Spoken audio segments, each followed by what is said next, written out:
বলছিলিস বলে দেখানো সম্ভব হয়নি, ঠান্ডা গরম লেগেছে। এটা না ফিল্টারের জল, মানে এটা গরম করে ডালের মধ্যে, ডালটা শুকনো কলায় ভেজে নিয়েছি, খিচুড়ি বানাবো।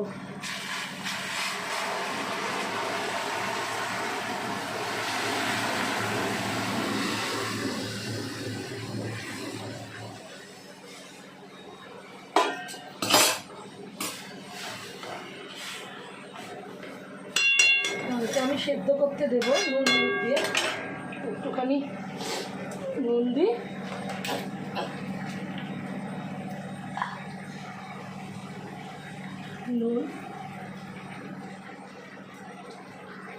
নুন দিলাম আর একটু হলুদ দিয়ে দেবো। ফোড়নটা পরে দেবো, চালও পরে দেবো। হলুদ দিয়ে এটা সেদ্ধ করতে আমি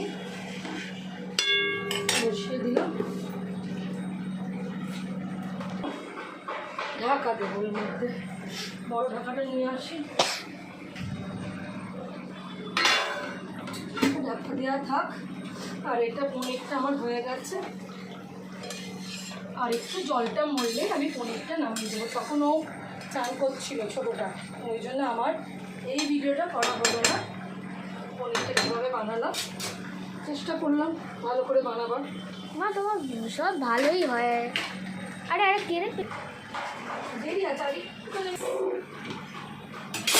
জুম করে দিই, কাঠ লাইট জ্বালিয়ে দিই। ঠিক আছে, পাক না, আমার বন্ধুরাই তো শুনছে, আর তো কিছু না, কোনো আর্টিফিশিয়াল জিনিস না, পুরোটাই রিয়ালিটি। ধুয়ে নে, দিয়েছি খিচুড়িটা 2 কাপ ডাল দিয়েছি, বেশি বানাবো না।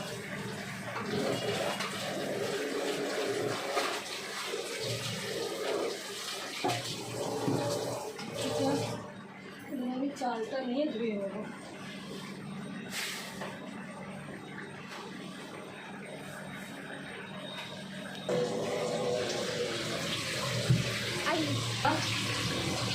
ধুয়ে নিলাম গোবিন্দভোগটা, ধুয়ে নিলাম।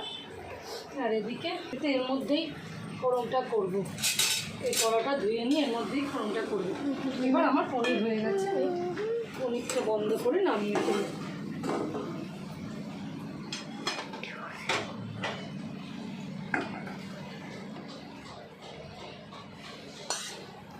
মায়ের স্পেশাল পনির,